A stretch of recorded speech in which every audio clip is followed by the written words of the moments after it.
Joyride, sinabi po niyo kanina na ini-include niyo sa apps ninyo yung mga tricycle. Did I hear you right? Opo, gumawa po kami ng study, Mr. Chairman. Is that within the authority given you by the pilot study? Yung pong app kasi po namin, No, no, no.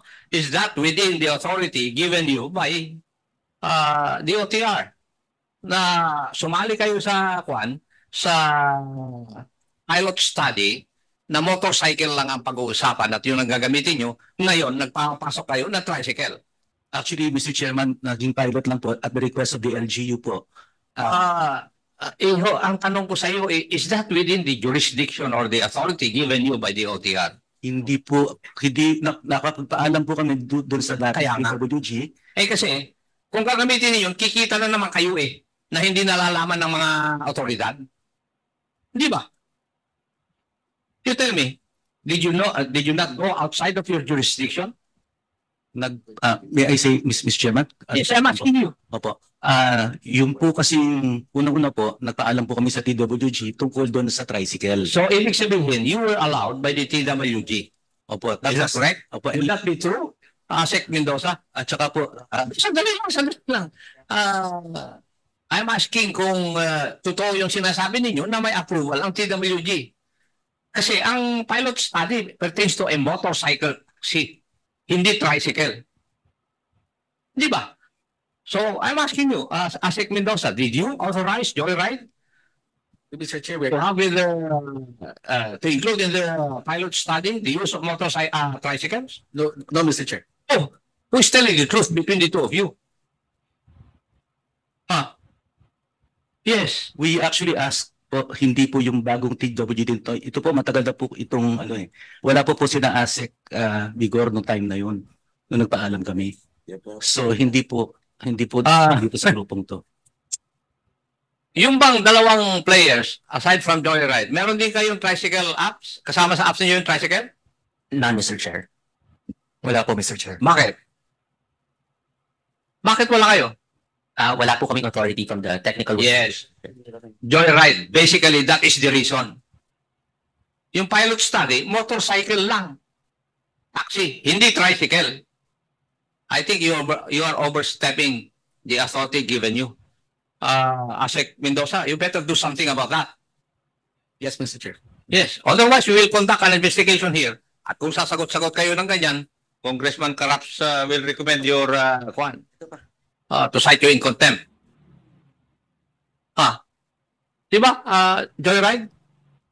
Don't you think you have overstepped your jurisdiction? Apologies po, Mr. Chairman. Yes, you better stop it. Otherwise, I will ask the authorities to run after you. May we clarify po, Mr. Chairman, with all due respect po. What is the clarification you want? Sabi nga po namin, kasalukuyan pa lang po namin pinag-aaralan yung concept with an LGU. Ito sa partnership na request lang naman po ng LGU. So it is not being implemented. Hindi pa po You better stop your planning. Kasi it's not within the purview of the pilot study. The pilot study is for motorcycle taxis, not tricycle taxis. Tingnan mo yung dalawang kasama mo, hindi man lang iniisip yun. Why? Kaya tinanong ko yung rason nila, they do not have that authority. Diba? I hope you understand that. Noted po, Mr. Chairman, with apologies po. Thank you. The Honorable Marcoleta is recognized. Salamat po, Mr. Chair. Wala naman akong...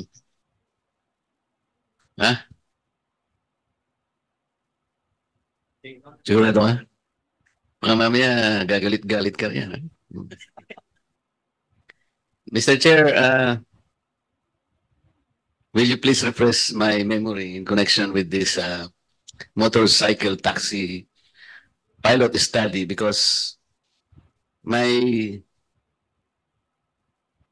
limited knowledge about its beginning is that it has only a period of 3 months initially. Is that correct? No. The background, which I stated a while ago, was the study initially began as a 6-month program for the operation of 27,000 motorcycle taxis in Metro Manila. Oh yes, 6 months. Thank you for the correction, Mr. Chair. But That 6 months started when, Mr. Chair? The planning started in 2017, but it was actually implemented in 2019. So that should have been completed in 2019 also, Mr. Chair, considering that the pilot study is only for 6 months. Is that correct? Yung chairman na ngayon na na-interpolate. Yes, sir. Because, Baliktad. Yes, Your Honor, for 6 months, 2019, it would have been finished. and based on our previous hearings, this representation was made to understand that it was the Senate or one member of the Senate who requested that the pilot study be extended in order that it may include other modes of whatever. Yeah. Is my understanding correct? This is now addressed to Joyride, or Angkas or Move It. Is my appreciation of the earlier facts correct? Na yung Senate po ang nagpa-continue o nagpa-extend ng study. The question is directed to the 3 players. Pagkakaintindi ko po lang naman, pati po yata yung Kongreso ang sinabi, i-extend natin para may kasamang ibang players. Hindi po ganun ang aking recollection eh. Ang aking recollection, it was only 6 months per the directive of the House of Representatives. Kaya lang, in one of our hearings, one of you made a declaration or manifestation. It was a certain senator who requested you to continue or to extend the pilot project. Hindi yung House. Kaya nga po kami nagtataka, bakit po nanggaling po kasi yung pilot study sa amin, ang nagpa-extend is the other chamber. At kung di ako nagkakalam, Mr. Chair, nabanggit ko pa nga doon, mas makapangyarihan pala yung maliit na kapulungan kaysa sa malawak na kapulungan. Hindi naman kami ang nagbigay sa inyo ng extension. Kung kaya ko po tinatanong ito, Mr. Chair, hanggang kailan po matatapos itong pilot study nito? Hindi pa ba natin ito na perfect or are we still in need of additional period in order to determine the usefulness, the economy, the effectiveness and the efficiency of the motor taxi pilot system? Anybody from the 3 major players of the motor taxi?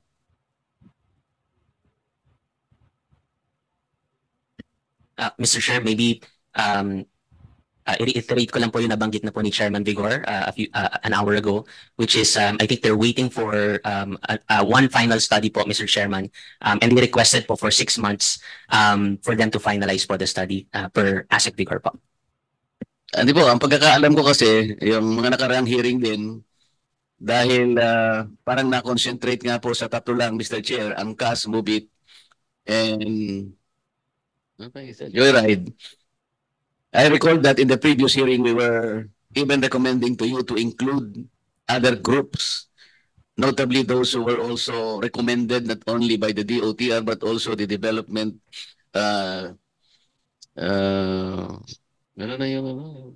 Cooperative Development Authority of the Philippines. Yung mga ganun po. At ang pinag-usapan pa natin doon, I recall na madali pala silang i-integrate in order to make that study, I think, not only siguro practical, but I think more representative kung ma-include natin po yung sa cooperative sector. At kayo po ay pumayag. Sino na pong grupo mula sa cooperative sector ang na-integrate na po rito? Yun ang gusto kong itanong ngayon sa TWG. Kasi kung hindi ako nagkakamali, Mr. Chair, pinatawag natin yung hierarchy po ng TWG noon, hindi ko na po matandaan kung ilan sila, but some of them or one of them promised nung August na yon, kalagitnaan ng Agosto or early September, sinabi niya, next Friday po, Your Honor, we will already include one of those groups who have filed their application in our office. Pero yung Friday na yun po, hindi na ito pa dumabot po ngayon, Disyembre na po tayo, or 4.5 months later, wala pa rin pong nadagdag doon sa 3, Mr. Chair. So, ang aking pong agam-agam na yon, Yung po bang pinag-uusapan natin, usapang totoo o usapang lasing po? Kasi nung kayo po yung humarap sa amin ni Chairman ako, alam ko po wala namang nakainom noon eh. Unang-una, hindi papayagan ni Chairman yung haharap po kayo sa kanya na nakainom kayo. Ako rin po. Kape po yung alam ko, ininom namin doon.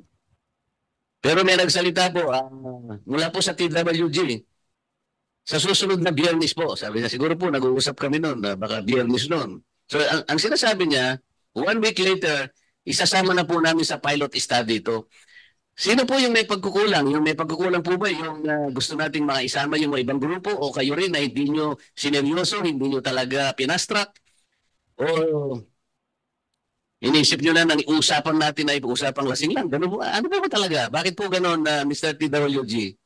Bakit po yung pinag-uusapan ay nawawala ng saysay? Yung Biyernes na pinangako ninyo umabot 4 na buwan at kalahati pero ngayon hindi pa natin nakikita yung materialization ng ating pinag-usapan. Bakit po? Mr. Chair, I'm not sure why it took 4.5 months, but my understanding now, we're just waiting for Easyway Transport Service Cooperative to activate their app. Tapos pwede daw sila tumakbo. Ano ba? Similar video applicants. Bakit po sinabi na sa Biyernes po? Sa susunod na Biyernes po, may sasama na po siya doon sa ating pilot. Ganun pala, marami pa palang gagawin. It will take 4.5 months. Yun po yung aming, minsan ay nakakalungkot na, ewan ko po kung meron kayong sariling work habits, pero kami po ng dalawa ng chairman, hindi po kami ganun eh. Pag sinabi natin, gawin po natin. Kasi sino po yung nagkulang? Yung po bang mga grupo na nag-a-apply? O kayo po wala kayong pagkukulang? Dapat po sana, pag sinabi natin Biyernes, kung muna ipangako natin yon, gawin natin ang lahat ng paraan para yung ating pinangako na yon, matupad po yun. Yes, Mr. Chair. Ang alam ko po si Asek Guadis ang isa doon. Nasaan po ba si Asek Guadis? Mr. Chair, Your Honor, Asek Guadis is with the Secretary of the OTR, and together with the Special Assistant to the President, they're meeting with the President regarding updates on the implementation of the Public Utility Vehicle Modernization Program. Your Honor. Kasama po ba si Mr. Tombado, Mr. Chair? No, Your Honor. Yun lang po yung gusto namin eh. Napakahirap po ba na, Mr. Chair, sa Biyernes po, pinangangako po namin yung grupo po na yun, o mga ilang grupo po na gustong maisama sa pilot study, kasama na po. 1 linggo lang po ang pinag-uusapan namin doon eh. Agosto po yun. Disyembre na po ngayon. Ano po yung maliwanag na nangyari? Hindi po natupad. Ang gusto ko pong sabihin, para tumino po ang lahat na siguro ng ating ahensya ng gobyerno, bago po tayo magbitaw ng pangangako, eto, tansyahin po natin, sapagkat wala pong biruan dito. May nag-a-apply po, at tinignan po namin yung mukhang okay naman kayo ha. Meron po silang endorsement mula sa DOTR, mula sa Development Authority, Cooperative Development ng Pilipinas. Sa Biyernes po, isasama na po.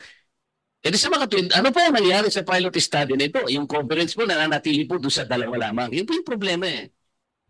Hanggang ngayon po, 6 months, pinag-usapan natin 6 months, and another 6 months or years, 3 pa rin ang kasali dyan at walang naisamang iba, paano natin masasabi that this pilot study is the one that we need today?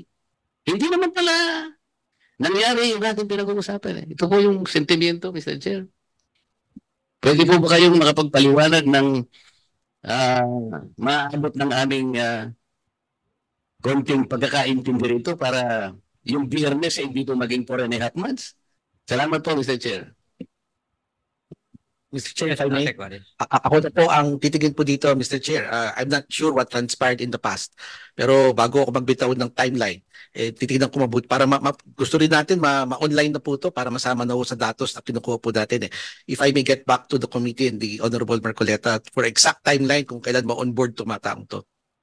Pagpasensya nyo lang, Mr. Chair, that I'm not privy to past discussions and commitments that I cannot say. Hindi po, hindi ko maintindihan kung anong paliwanag yun. Kasi sinasabi po natin, yung pinangako sa amin noon, sa susunod na Biyernes po, Agosto po yun, hindi po ako pwedeng magkamali. Agosto po yun. Kung hindi first week, middle of August. August 8 po. Ang sabi po sa amin, sa susunod na Biyernes po, ay isasama po natin sa pilot study. Sa mga tuwing, 4 na buwan at kalahati ang nakakaraan, Mr. Chair. Walang pagbabago sa study natin. Walang improvement yan. Hindi natin malaman kung yan nga yung effective, yun nga yung pinaka-practical, yun ang kailangan ng Pilipino, yun ang tatanggapin nating lahat na isasubmit mo sa Kongreso. O yan, itong magiging subject ng legislation. Ay, wala pong nangyari. 4.5 months. Isang linggo lang expectation na binigay nyo sa amin. Pagkatapos wala namang nangyari. Ay, paano ngayon ang gagawin natin? Huwag na ninyong pakinggan yung mga iba sa amin. Ay, kamukha kanina naman. Kaya tayo nagugulang, pati kolorum pinako-cover. Paano natin i-cover ang kolorum? Kayo masagot na kayo nasagot. Opo. Kolorum nga yun, huwag mo i-cover yung kolorum. Yung kolorum, ayaw niyang magpa-regulate. Gusto niya kolorum. Kaya sasagot naman yung isa, meron na po kami tricycle.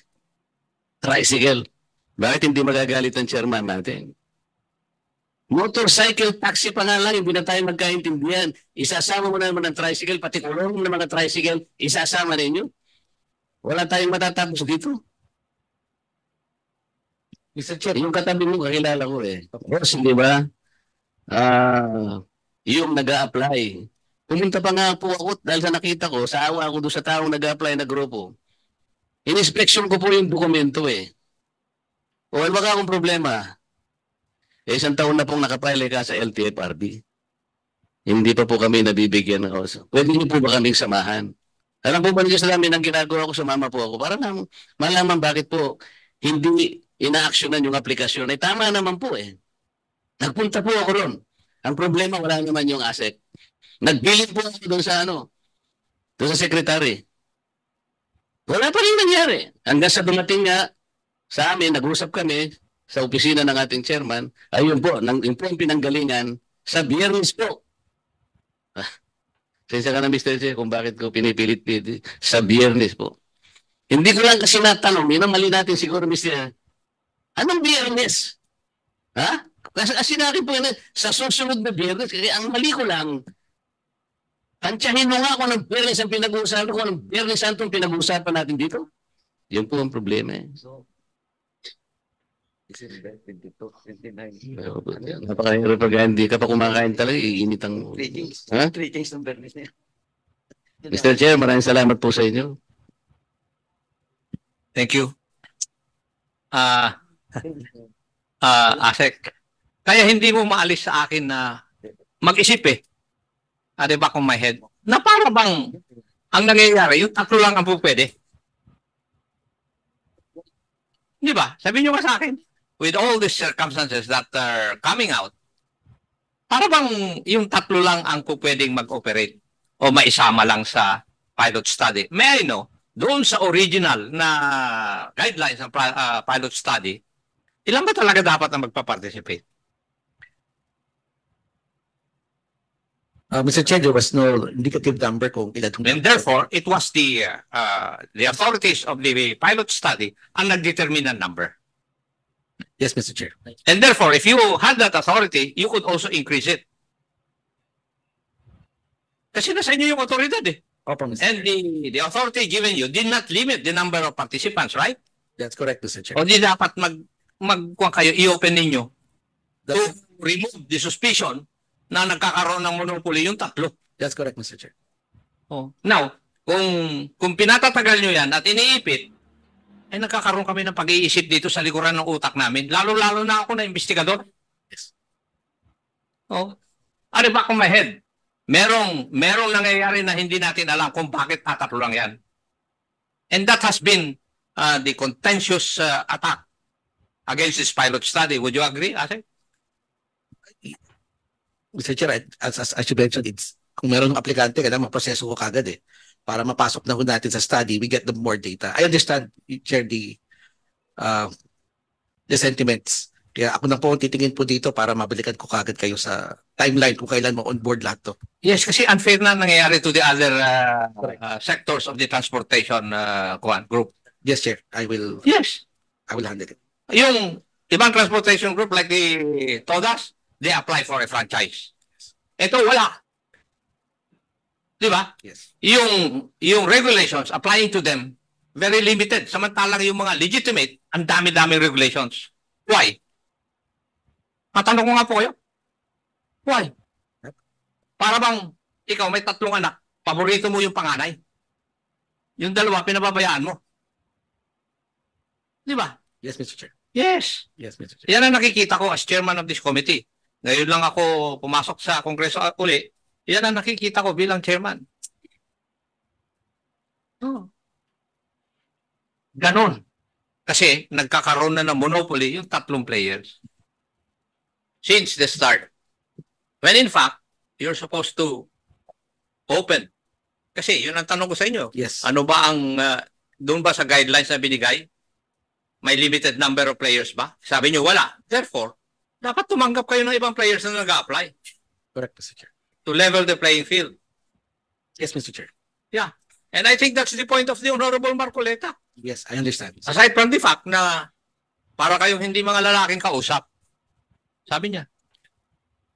Oh. Kasi sa edad niya siguro nakalimutan niyang itanong anong Friday yung pinag-usapan natin. Friday ng November, ng December o 2024. Yun lang po ang nakikita kong diferensya doon. Umani naman ito ng iba't ibang reaksyon mula sa ating mga netizens.